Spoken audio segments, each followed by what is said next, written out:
In June 2016, Mark Carney was the governor of the Bank of England, one of the most powerful economic positions in the world. And he had a front row seat to one of the most consequential democratic decisions of the modern era.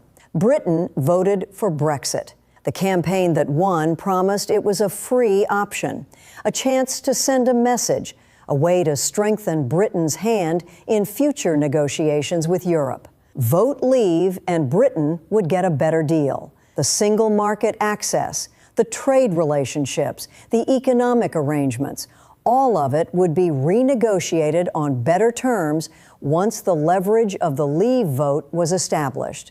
10 years later, Britain is still trying to undo what people did not think they were voting for. This week, standing at a housing development in Ottawa, a reporter asked Carney about Alberta's referendum question, about the vote Danielle Smith has scheduled for October 19th, about whether asking Albertans if they want to begin the legal process towards separation is just a way to send a message, strengthen Alberta's hand, negotiate a better deal within Confederation. Carney's answer was 4 words. That is a very dangerous bluff. He knows, because he was there when Britain played it. In these separation issues, it is often advanced that vote for this and it's a free option. Vote for this and we will strengthen our hand in a future negotiation. That is a very dangerous bluff. That is a very dangerous bluff. I saw firsthand what happened in the United Kingdom when the view was vote for this, it'll be soft, and then we'll negotiate, etc. And they ended up, and they're still 10 years later trying to undo what people didn't think they were voting for, but what they ended up having. That is a very dangerous bluff. 4 words from a man who watched one of the world's most advanced democracies play exactly that bluff and lose a decade to the consequences. The Brexit campaign's core argument was remarkably similar to the argument being made around Alberta's October referendum question. Not that separation or exit is necessarily the right answer, but that voting for it, or voting to begin the process toward it, is a cost-free way to send a powerful message, to strengthen the hand of negotiators, to demonstrate that the status quo is unacceptable and that better terms are available if only the other side takes the threat seriously. David Cameron called the referendum believing Remain would win comfortably and Brexit would be taken off the table permanently. Nigel Farage and Boris Johnson campaigned for Leave, believing a close result would give Britain maximum leverage in renegotiating its European Union membership. Almost nobody on either side of the campaign genuinely believed the Leave vote would produce the outcome it produced. A hard exit from the single market, years of tortured negotiations, a Northern Ireland protocol that created a trade border within the United Kingdom itself, economic disruption that continues a decade later. People voted for what they thought was a message. They got a consequence. And the distance between the message they thought they were sending and the consequence they actually received is exactly what Carney is pointing to when he says very dangerous bluff. Alberta's referendum question is constructed to look like a message, not a direct vote on independence, a vote on whether to begin the legal process that could eventually lead to a vote on independence. Soft, moderate, a free option. Carney has seen that movie. He knows how it ends. Look, is it helpful to ask these fundamental questions? No, it's not helpful. Of course it's not. Is it the democratic will of Albertans? Did they vote for this in the last provincial election? No, they didn't. It wasn't on the ballot paper. It wasn't in the mandates of or platforms of any or of the governing party and the official opposition. It was not on the ballot paper. That observation is more significant than it might initially appear.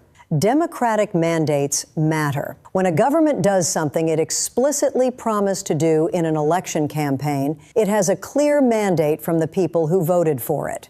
When a government does something it never mentioned in a campaign, the democratic legitimacy of that action is on much shakier ground. Danielle Smith won the 2023 Alberta provincial election on a platform that included fighting for provincial rights, advancing energy development, and pushing back against federal overreach. It did not include promising a referendum on separation. The separatist movement that produced 301,000 petition signatures is a real political force in Alberta, but it is not the force that elected the current government on the terms of its current mandate.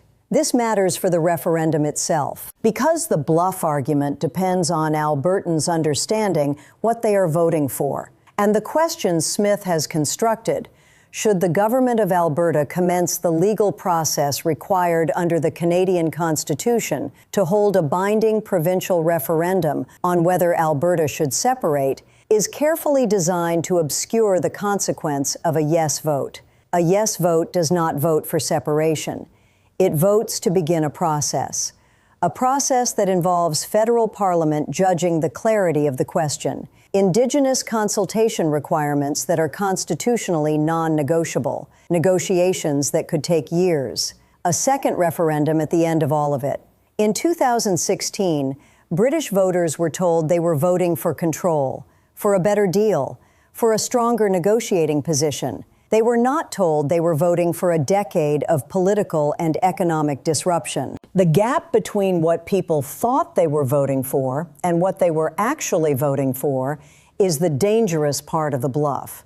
Carney is naming that gap before October 19th rather than after. In a Canada that works, a Canada rooted in cooperative federalism where we build together, pragmatically and ambitiously, to achieve our shared ambitions. A Canada where our differences are strengths to be nurtured and respected, not risks to be managed. A Canada that's strong but good. A Canada that's not just prosperous but fair. Not just for some most of the time, but for all of the time. An Alberta strong and a Canada strong for all. Alberta strong and a Canada strong for all. That is Carney's positive case running alongside the Brexit warning. And the combination of the two is what makes his position on the referendum more sophisticated than a simple plea for national unity. Because Carney is not just warning Alberta about the dangers of the bluff. He is making the argument that the bluff is unnecessary, that Alberta does not need to vote for a dangerous process in order to get better terms from Ottawa, that the cooperative federalism model has already demonstrated it can deliver what Alberta actually wants. The pipeline is advancing toward a September 2027 construction start. The oil and gas production cap is gone. The electricity regulations have been changed. The carbon market is being redesigned to actually function. Tens of billions in investment are flowing into Alberta. Danielle Smith, the premier who was Ottawa's most determined adversary on energy policy, is now campaigning for Alberta to remain in Canada. Those outcomes did not require a separation referendum. They required sustained pressure, relentless advocacy, and eventually a federal government willing to actually deliver rather than manage the relationship. The Calgary Agreement produced all of that, without anyone having to vote for something they did not fully understand the consequences of. In Britain, the argument for leave was that Remain offered no prospect of meaningful change. But the only way to get a better deal with Europe was to vote for the option that forced a renegotiation. Whether or not that was true about Europe is a debate that continues. But it is clearly not true about Alberta's relationship with Ottawa right now. The evidence of meaningful change is specific, verifiable, and already built. A pipeline with a construction date, a scrapped production cap, a premier campaigning for Canada. The premier doesn't always take my advice. Is it helpful to ask these fundamental questions? No, it's not helpful. Of course it's not. There's a very strong positive case for Canada, a strong Alberta in a united Canada. We're making it stronger, working together, and I look forward to making that case with many other Albertans and Canadians over the course of the next 150 days. 150 days. Carney is counting. And that count reveals something important about how seriously he is taking the October 19th date. The Premier does not always take my advice. That line, delivered with notable directness, is the most honest thing Carney has said about his relationship with Smith on this specific question. He did not want the referendum question advanced. He said so plainly. It was not on the ballot paper in the last provincial election. It is not helpful. It creates uncertainty for investors at exactly the moment Canada needs investment confidence to sustain the nation-building agenda. And yet, 150 days. Not a statement of resignation, a statement of commitment. Carney is not withdrawing from the debate because Smith chose a path he would not have chosen.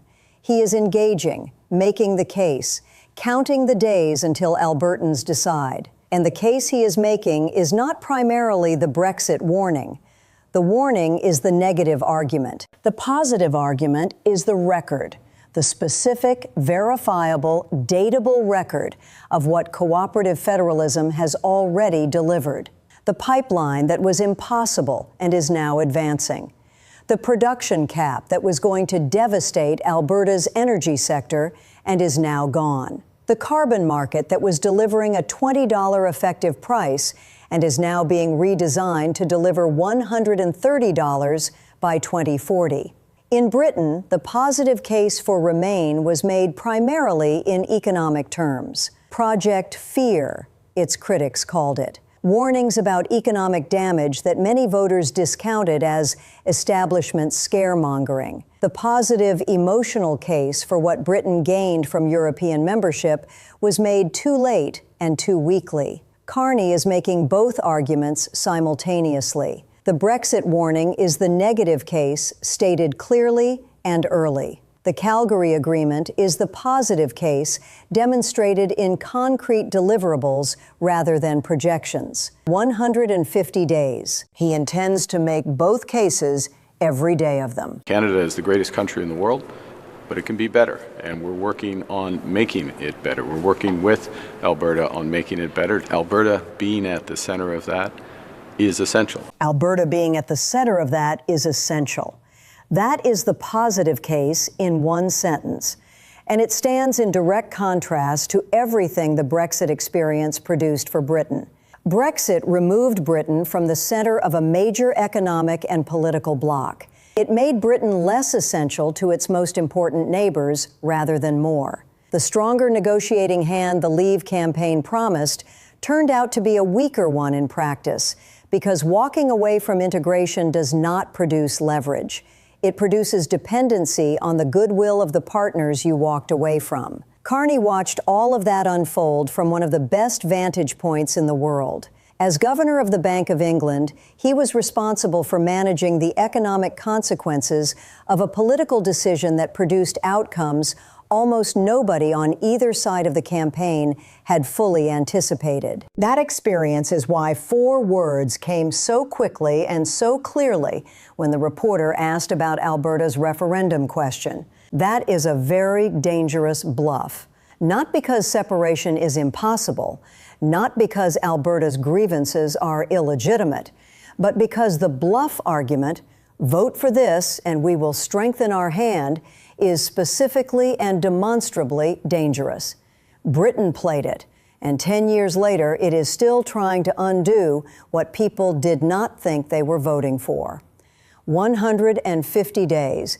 Carney is going to make that argument, every single one of them, paired with the pipeline, the scrapped production cap, the carbon market redesign, and every other piece of evidence that the positive case for staying is not just rhetoric. He was there when Britain played the bluff. He knows how the story ends, and he is determined that Alberta's story ends differently. Stay with this channel for every development as October 19th approaches.